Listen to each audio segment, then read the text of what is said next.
with Devin Thorpe. There's Devin. Okay, he returned. Chair.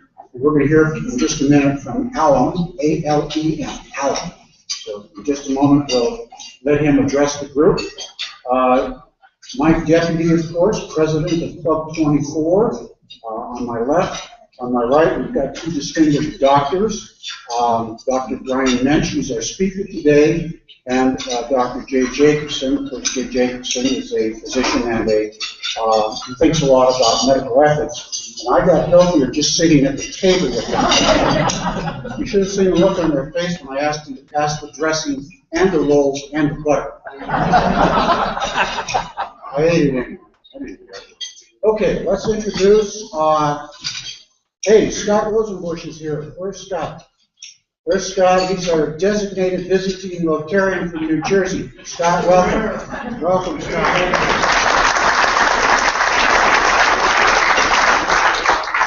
Okay, we have several guests here. If they would rise and stand while we introduce all five of them. I've got Glenn Grundy here. He's a guest of Don Rude. Glenn, where'd you go? There's Glenn. Glenn is from South Africa. He's moved to Salt Lake City. He's a Rotarian in South Africa. He's here to publish a magazine. It's called The Home Mag, and he's working with Don on that. So if you want more information, you can talk to them after the deal. Gary Griffin is here as a guest of Michael Ballum. Where's Gary? Gary, thank you for joining us today. Will Chamberlain is here. That's Will Chamberlain. Will Chamberlain. A guest of Doug Mortensen. Doug, thanks for inviting Will today. And then Vicki Mortensen, Doug's spouse. Vicki, nice to see you again. Okay. And then Andrew Swindle, the son of Art Swindle, is here. Where's Andrew? Andrew, thank you very much for joining us. Okay, there is one mystery guest here today, sitting somewhere among you and all those tables. There's a mystery guest who left his parking validation on the front table. If you want that, you can come claim it. Otherwise, your car will be impounded, and you can pick it up at the Salt Lake Police Department later tomorrow. Okay. An announcement. Oh, yes, welcome, thank you.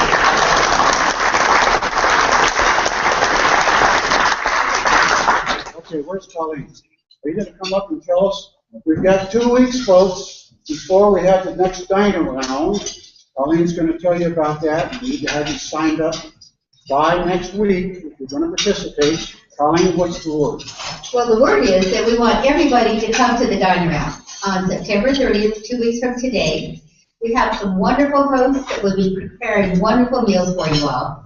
So everybody is signed up, aren't you? How many people are signed up? Good, but what about the rest of you? How about everybody signing up today? You can do that by calling the office, by talking to Pam, by talking to me, and we really want to have everybody participate. Okay, you know, this isn't hard, folks. Even a socially inept person like me, I'm going to host, and you can come to my house, and we're going to use salmon and all kinds of things. But it's a good thing to do. It's a nice time to spend with each other, and I want you to encourage you to do this. That's going to be in lieu of the luncheon that day. Right? Right. Okay, so we'll see Colleen, we'll see Pam, we'll call the office. Okay. Thank you. And reminder, your guests, your spouses are invited also. The cost for them is $30. You're free. And remember, you don't have to have a spouse or a partner or a date. Come and just visit with us. It's just like coming to a Rotary meeting. We're all invited, and we all want to participate in stuff together. All the good things we do, let's do something fun for ourselves. Thanks.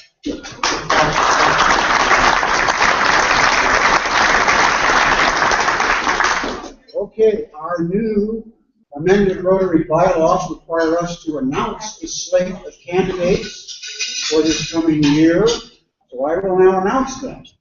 Our recruiting committee, our nominating committee has done an excellent job. The president-elect nominee, Shahab Saeed. Shahab, please do a There's Shahab. All right, he's a marked man. Everybody knows Shahab from Press Star. He's in the natural gas business. He's agreed to take that mantle as the leadership moves forward. Vice President will be Jim Schwing. Is Jim here? I didn't see Jim come in. Jim is a past president of CH2 and Hill, the engineering company, and he's now retired, but Jim has some time, and he's going to donate that to the club as the vice presidential candidate. The treasurer will be Jeff Hatch. I saw Jeff come in with Jeff. There's Jeff over here. Jeff's a CPA, and of course he is a candidate for Salt Lake County auditor. Thank you, Jeff, for doing this. He's got all the books and everything in great orders at Rotary, so this is a good deal. Our next director is going to be Brett Sutherland. Where's Brett? Did you mention here? I didn't see Brett. But Brett is with AT Financial Planners. He's just gone on to the Rotary State Planning Board. I read about that in Rotary Beat, so you can find out more about Brett. And then Devin Fork, of course, a past entrepreneur, a writer for Forbes magazine, and a published author with his book, Make Your Mark on the World? Something like that. Something like that? Okay. Anyway, those are our slate of candidates, and so please thank them with your applause and vote when you get your ballot.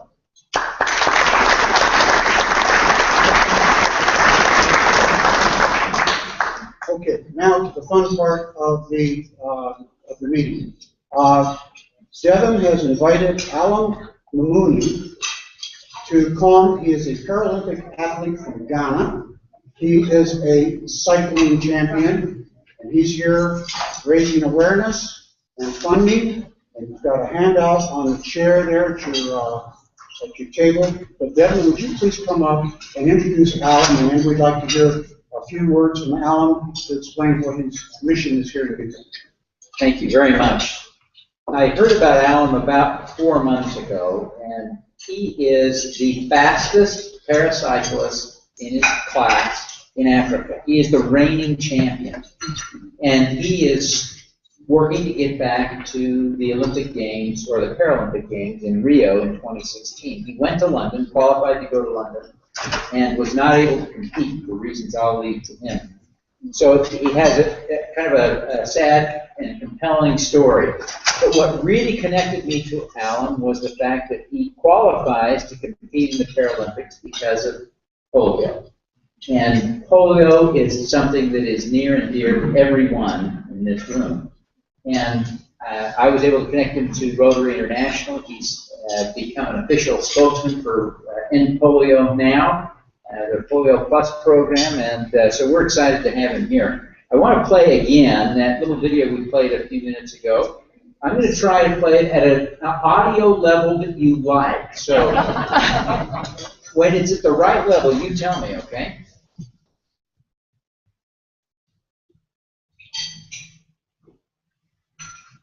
Hi, I'm Alex. I'm here on Critical Mass to raise funds and support to help my good friend Alem get to the Rio 2016 Paralympic Games. I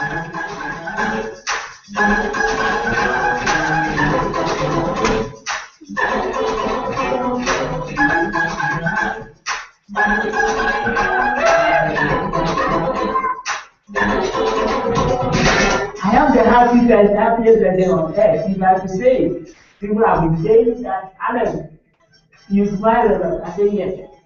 Smiling is a key to my success. It was amazing to be part of the opening ceremony, and I think people must have just wondered what I was doing there and, you know, why I was part of Team Parliament. I genuinely couldn't believe that we made it. All the odds stacked against us, and it just goes to show that anything's possible. If you've got the passion and determination, you can do it. So after 15 months of training, we got to London, and 1 week before Alem's race, he got chickenpox and was unable to compete. Oh. After all that training, to then get stuck at that final hurdle was just heartbreaking. There's nothing we can do that will make it go quicker or go different. And I just had to keep saying to him, look how far we've come, look what you've achieved. And Alem just sat on his bed and cried. In life, there are obstacles. If you are passing through the obstacles, never think you've been left out. No one can make you who you want to be except you yourself. I had my disability through poliomyelitis at the age of 2. And afterwards, I would crawl for 9 years. Then the 10th year, I started using one stick.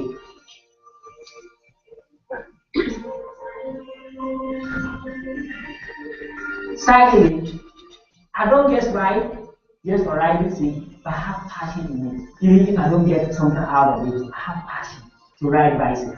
Alan is an incredibly talented cyclist, especially in his C2 class. And last year, he was ranked 2nd in the world. But in order to qualify for Rio, we need to get him to competitions all around the world. We're looking for in-kind donations as well as financial support. Olympics is my greatest ambition. And this ambition will help me in my journey. I want to change people's perception about people with physical disabilities. I have seen that the talent I have is one of the tools that I can use to do that. So whether you're an individual or a corporate sponsor, there's 100 different ways you can get involved and help Alan on his journey. With your help, we can get Alan to Rio. The background you are coming from cannot deprive you from being who you want to be in life.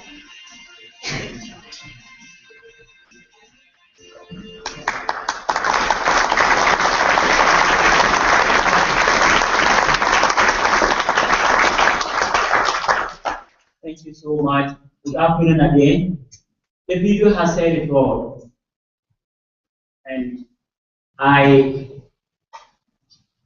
whenever I speak or write, I stress on the fact that I am a very lucky man and therefore take nothing for granted. I am extremely privileged in more ways than I can admit, because I am still alive, healthy, and pursuing a dream. My name is Alem Mumuni from Salbugaru in Pali, the Upper East region of Ghana, one of the most remote areas in the country. Poliomyelitis rendered me unable to walk at age 2, then crawled for the next 8 years before I started using one wooden stick because I could not get access to crutches. Passing through all the obstacles, though I was crawling, I played football with my hands, farm, and then also take care of cattle. After I started using one wooden stick, I convinced my parents, so I was put in school. Just because I wanted to use faith as an opportunity to raise awareness about persons with disabilities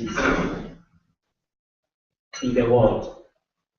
In 1985, where I contracted the disease, that was the year Rotary International embarked the journey to end polio in the world. I am too privileged that today I'm among the family. After all, though I'm not able to pursue my tertiary education, I use sports as a tool to embark my journey. And being the first Ghanaian cyclist and one of 2 from Africa to compete in Paralympic Games in 2012, and the first Ghanaian cyclist to have ever competed in World Championships, won the African Championships 3 times, won bronze medal in Canada 2013. It's a great achievement.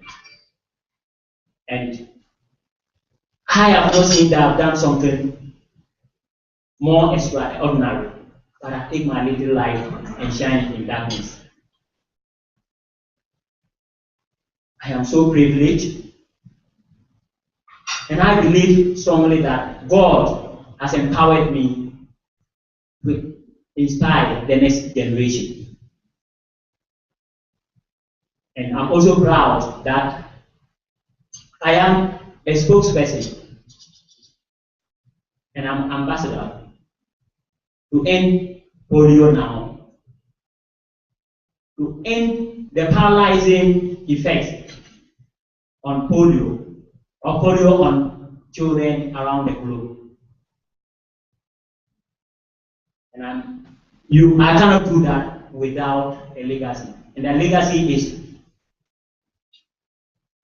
that is Alem Foundation. And Alem Foundation is to give or improve the lives of children, especially children with disabilities, orphans, and vulnerable children in the remote area in Ghana, to create opportunities for them to partake in pre-primary development and primary education in order to empower them live full, strong, and fulfilling lives. If I have gone through these things as an individual, how much more you?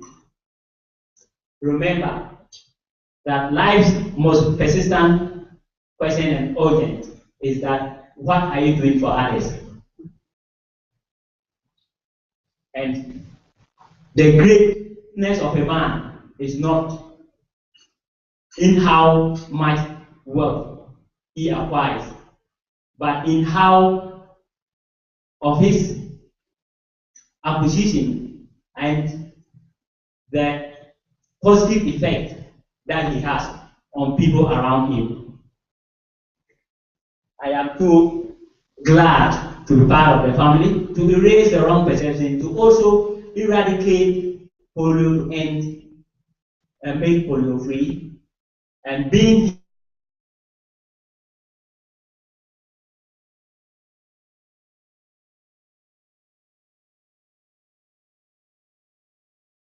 inspired, touched, and illuminated me in their presence. I remember that your curiosity has lit a burning fire within me. And I honor every one of you. Thank you.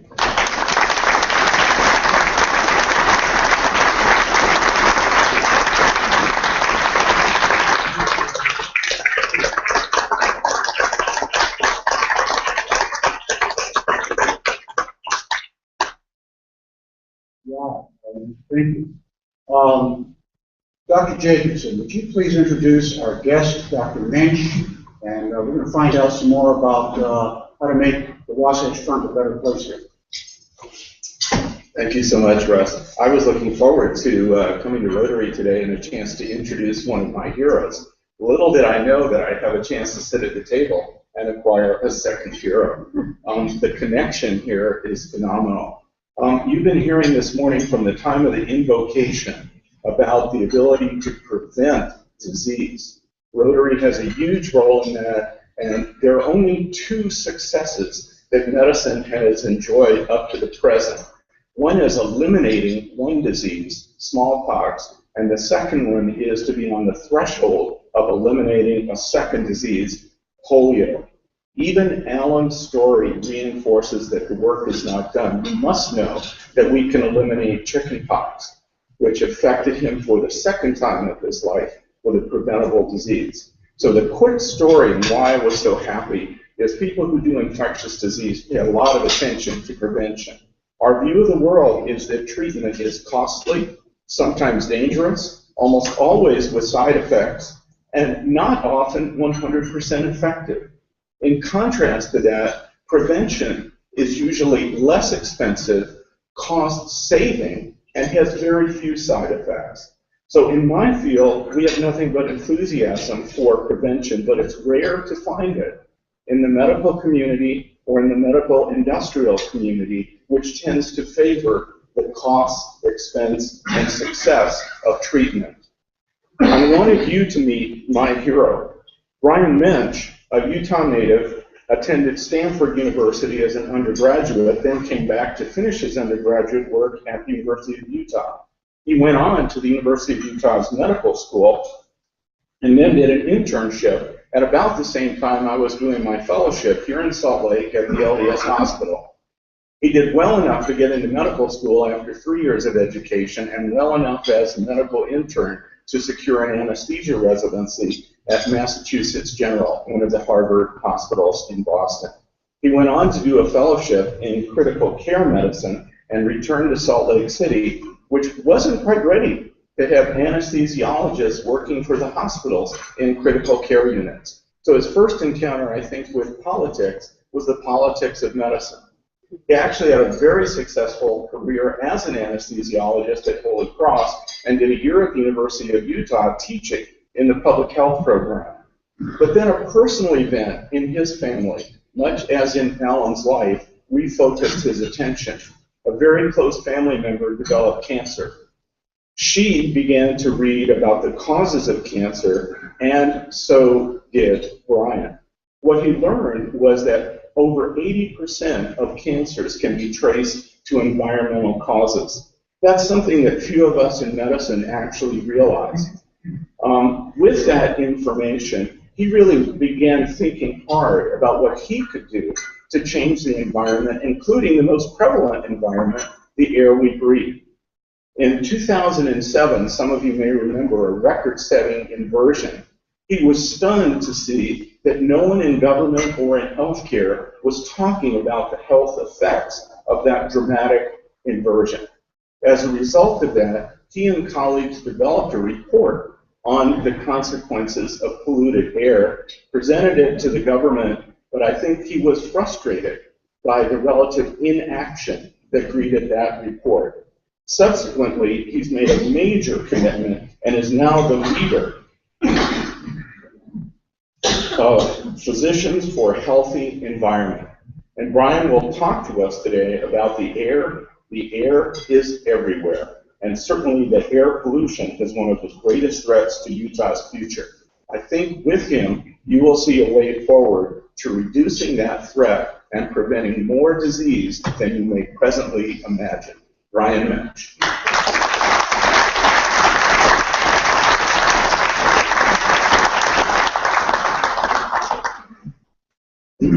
Jay, thank you very much for that introduction. I ought to hire you to come have you introduce me to my wife.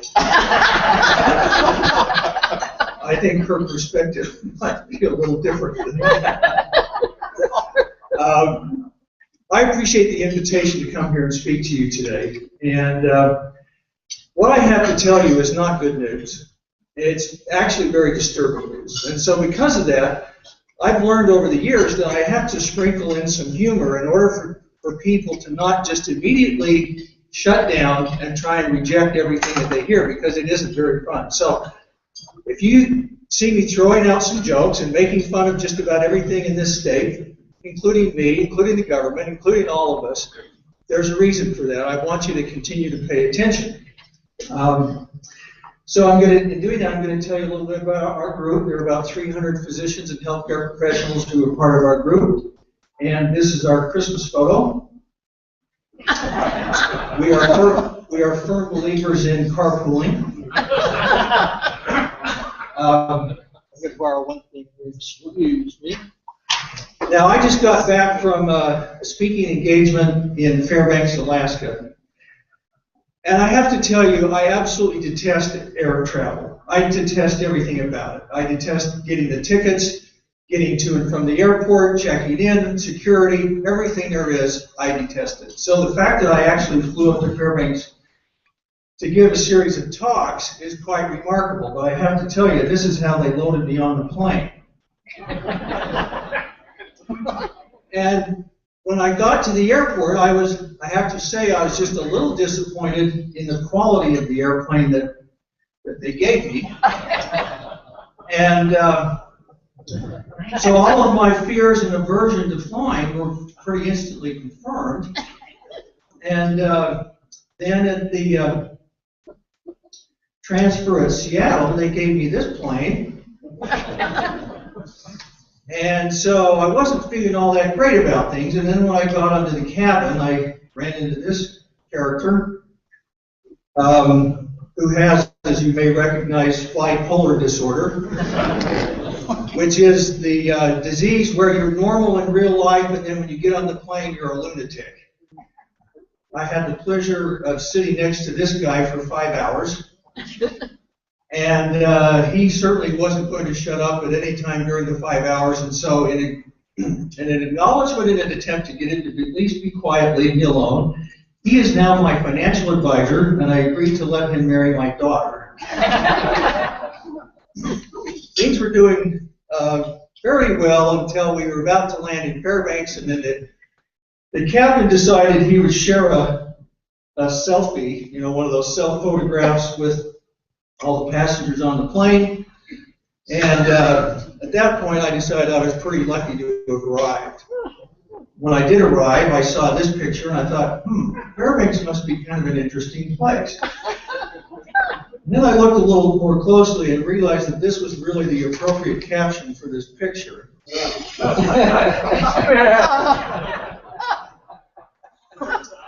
So that's what's happened to me the last 3 or 4 days. Let's talk a little bit about the real reason why I'm here, and that is I live here like many of you because this is what we get to enjoy for a good part of the year. One of the most beautiful places on earth. But we also know that this is what we have to endure for a good number of months sometimes, and at least weeks out of the year. We know this isn't good for us. Unfortunately, we can know a little bit more about exactly how good it is not for us. The American Lung Association gives us the grade of F for the 2 most important high-volume pollutants in the atmosphere, particulate matter and ozone. The urban areas of the Wasatch Front consistently rank in the top 10 worst cities in the country for acute spikes in air pollution. Now, you will hear various leaders of government, sometimes of business, and certainly of industry, these sorts of comments.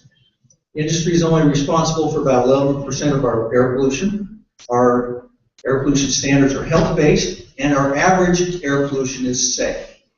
So what's the problem? Well, we need to dive into that for just a minute.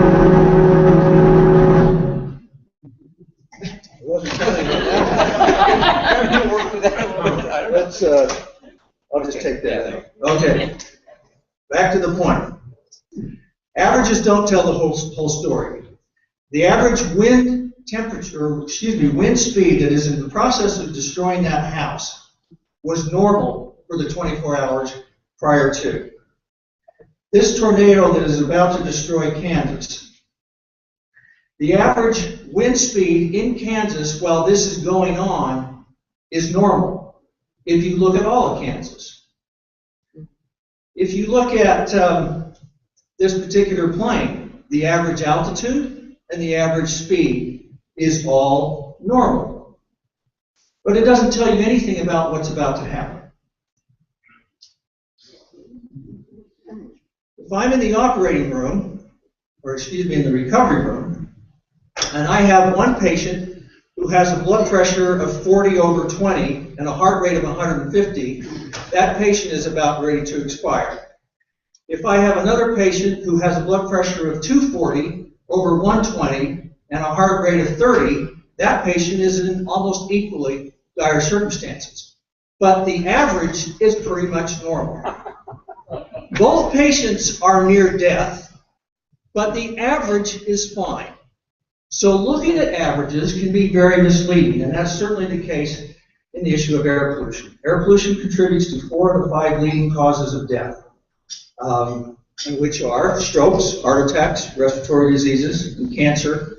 Who wants to venture what the 5th leading cause of death is?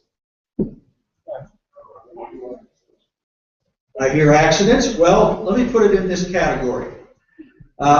This, of course, is a fraternity stunt at BYU.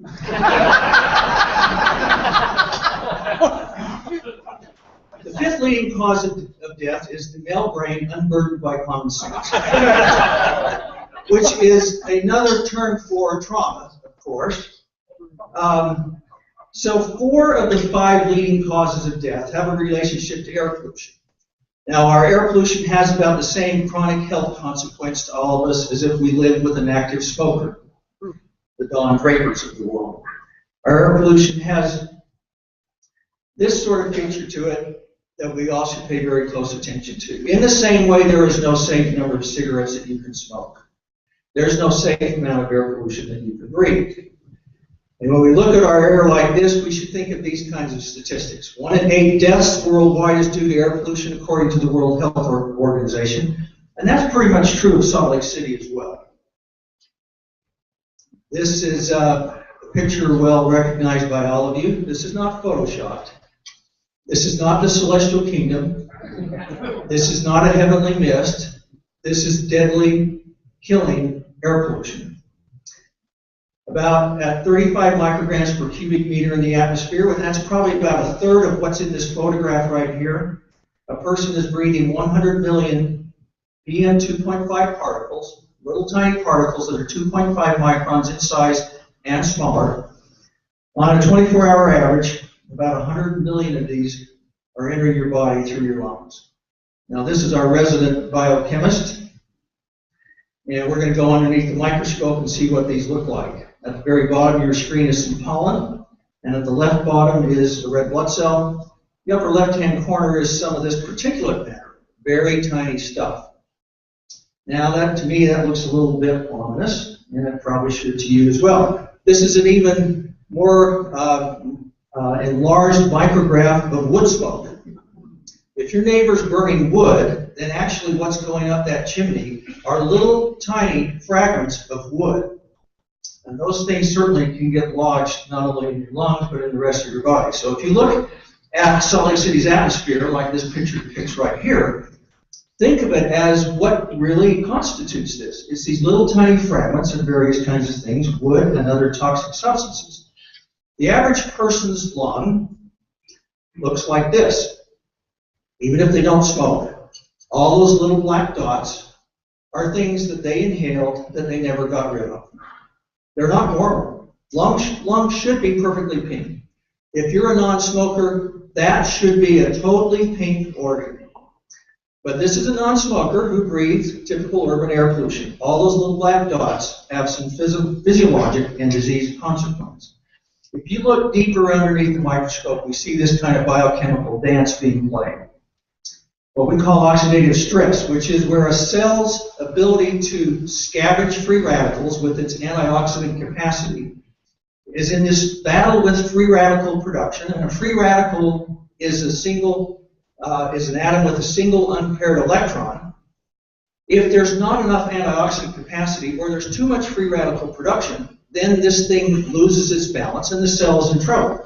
So you get literally out of control particles or out of control free radicals. Of course, the worst example of that is Donald Trump's hair.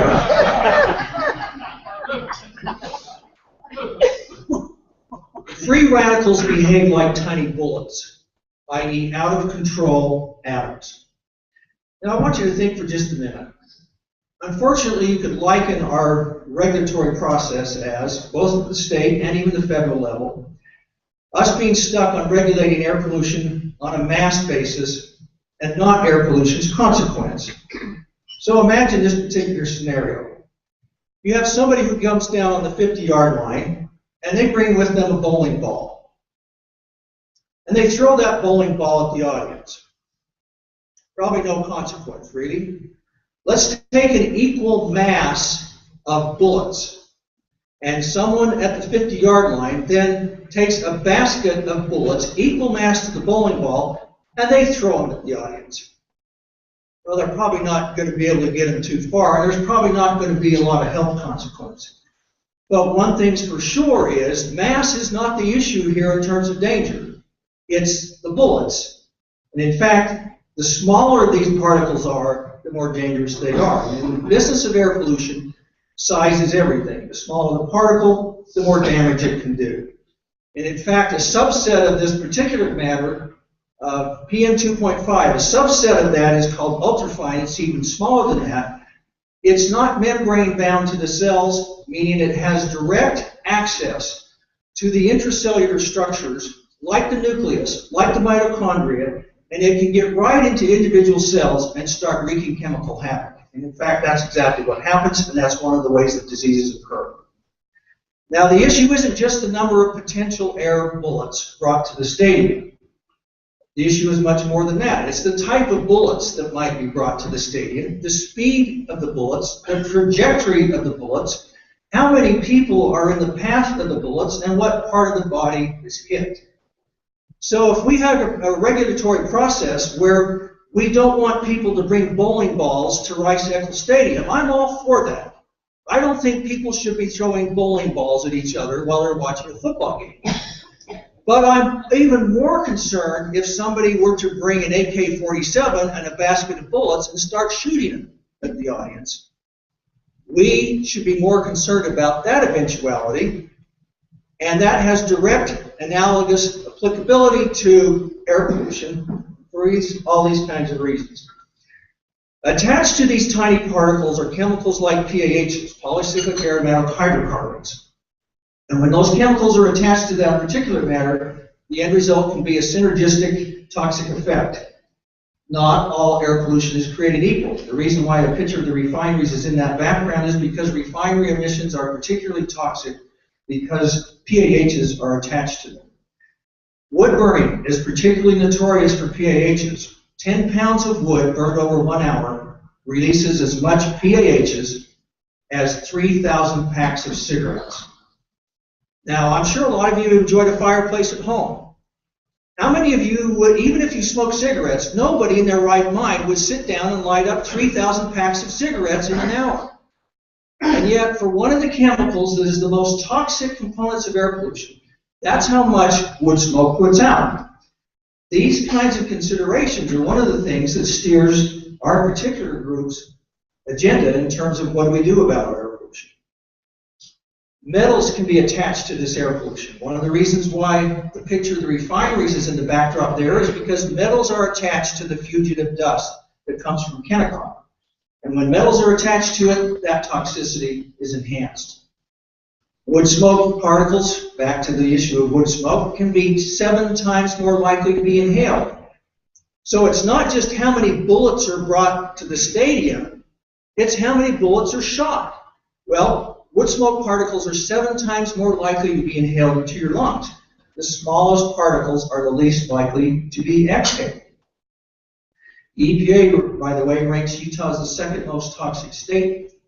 Salt Lake County is the second most toxic county, and Forbes ranks Salt Lake City the 9th most toxic city, primarily because of all this heavy metal distribution via the Kennecott operation. In Uinta Basin right now, where all the oil and gas drilling is taking place, measurements published this spring show the amount of VOC pollution, that's volatile organic compounds, in the Uinta Basin is now what you'd expect from 100 million cars. 8 times more than all the cars in the Los Angeles Basin. All that pollution doesn't stay in Vernal or Uinta County. It spreads regionally, and we're breathing some of it now. Not all Wasatch Front pollution is equally distributed.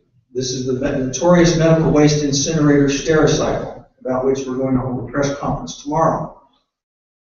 Stericycle's emissions come from a very short stack. When people say, well, Stericycle's emissions are only 1% of the whole problem, that's not true of the people who live in the area, some of whom have backyard fences shared with Stericycle. Imagine this being across the street from where you live. So, generically speaking, let's back off from the details of what the chemical composition really is of some of this pollution, and talk about, in general terms, what does the air pollution do to us?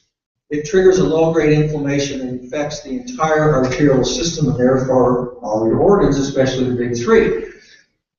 I'm going to pick on you for a minute, because you're a guy, you look smart. Oh boy. Oh boy, there's some dispute about that. Okay. He's young. He's young. All right, all the better. Okay. What are your 3 favorite organs?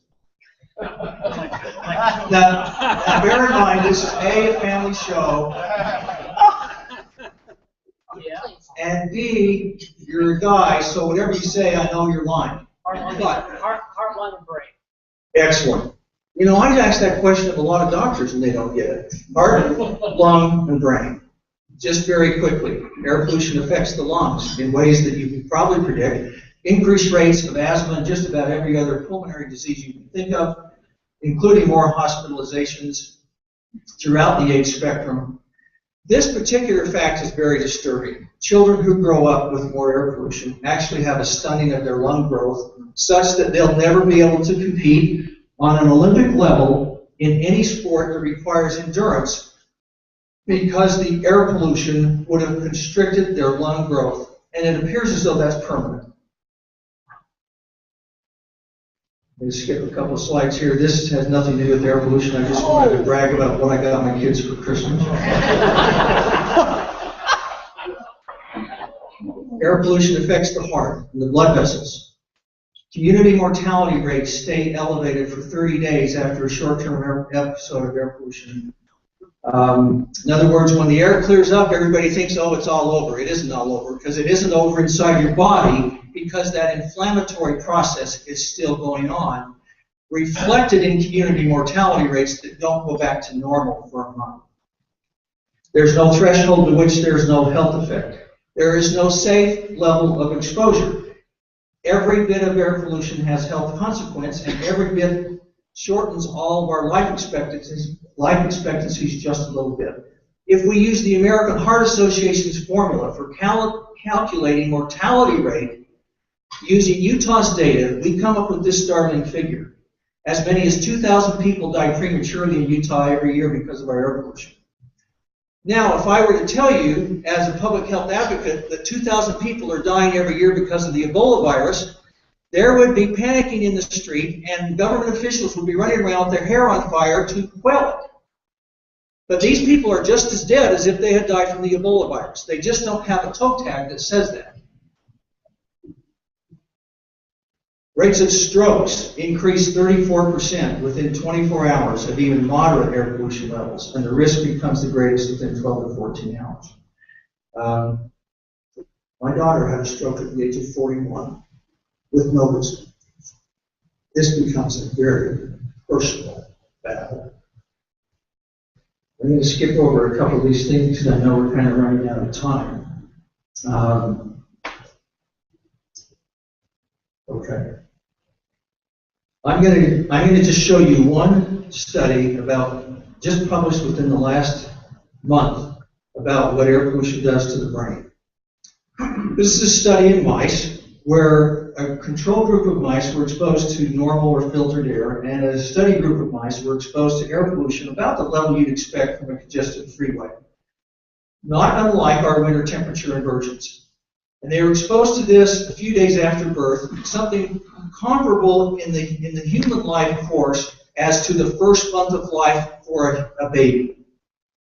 What they found at autopsies of these mice at several stages after the fact is what you can see here. The ventricles of the brain are much different. Now, the ventricles of the brain are much like underground aquifers. They're filled with fluid. They're supposed to be there. They need to be there. In the mice exposed to this level of air pollution in the first month of life, those ventricles, those aquifers, are much larger than they should be. Why is that? Well, apparently what's happened is the tissue that would surround these ventricles did not develop. And that has some real consequence to it. These authors said when we looked closely at the ventricles, we could see that the white matter that normally surrounds them had not fully developed. It appears that inflammation had damaged those brain cells and prevented that region of the brain from developing, and the ventricles simply expanded to fill the space. They found that the same anatomic abnormality occurred if they sacrificed the animals at 40 days or at 270 days. The implication being it's a permanent change. This is an anatomic hallmark of these kinds of human correlates for neurologic development: autism, schizophrenia, attention deficit disorder, developmental delays, and mental retardation. I'm running out of time here, so I'm going to just skip an awful lot of things that I had hoped to cover, but suffice it to say, Why don't you tell us what we're going to do about it? that's what I was going to get to. That's the question. So I'm going to skip a lot of this other stuff here and simply focus on, well, we skipped a lot of stuff, but. We'll have to have you back. If we live that long. Well, you won't. Here we go. Here, I'm going to skip right to here. We didn't get a chance to talk about what air pollution does to pregnancies. We want Salt Lake City to look like this. We deserve to have it look like this. We deserve to have the public health benefit of air that looks like this. And in order to get that, we're simply going to have to do some things that we haven't done before. And they include, we're going to have to stop building freeways as our means of transportation growth. We're going to have to establish an economic future that isn't driven by oil, shale, and tar sands and more drilling. I think we should move the refineries and not the prison. We should stop capitulating to our largest industrial polluters. We should stop burning wood on the Wasatch Front. And we should close Stericycle, as we're going to call for tomorrow. Thank you very much. Questions?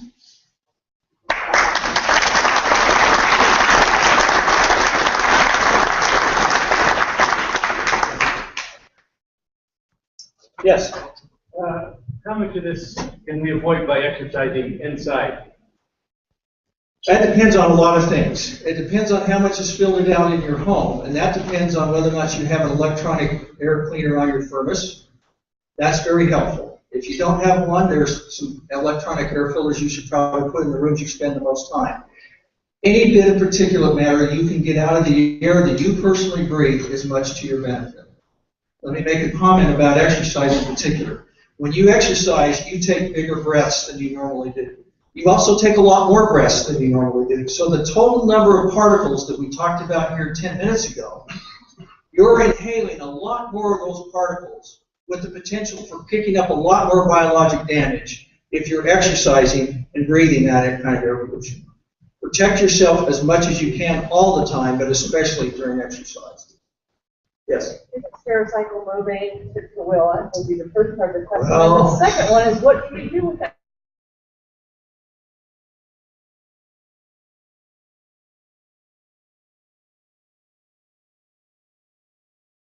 in fact, adds new ones. Tomorrow we're going to show the press evidence that in fact they're burning waste that's radioactive. Moving into Tooele is a minor solution. It's not the real solution, and they need to be shut down. Yes. You mentioned that a lot of the cancers are linked to this. The World Health Organization last fall declared air pollution a cancer, putting it carcinogenic. Putting it in the same category as asbestos and ionizing radiation. Is multiple myeloma one of the cancers that you would link to air pollution? Just about every cancer you can think of is linked to air pollution, including breast cancer. Including surviving breast cancer is also linked to air pollution. Yes. Last one.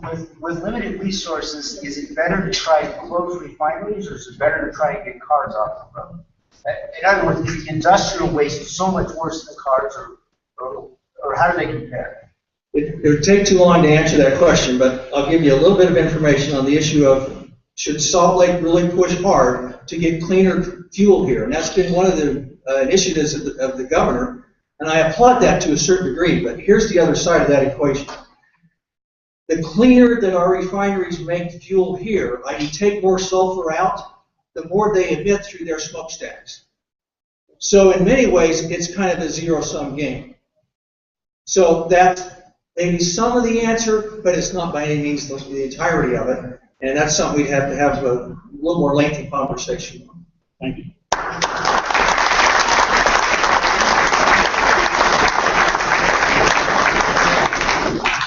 Wow, what a packed luncheon. We're going to give a book called Monet Paints a Day. I'm not sure if that's an irony or not, Dr. Moench. We're going to have him sign that. It paints a beautiful day in France, Monet does. So we're going to do that. Next week, we're going to be right back here. And our program next week, if you want your heart torn out and shown to you, is going to be from a Moroccan NGO called Grand Atlas Association. The presenter is Dr. Mohammed Enebri, who's here as a guest of John Pace and Mos Ia, and that will be quite an interesting outreach again. Alem told us about polio. This is another Rotary project in Morocco that's being initiated by the International Committee of Your Club 24. So we are now adjourned. Thank you very much.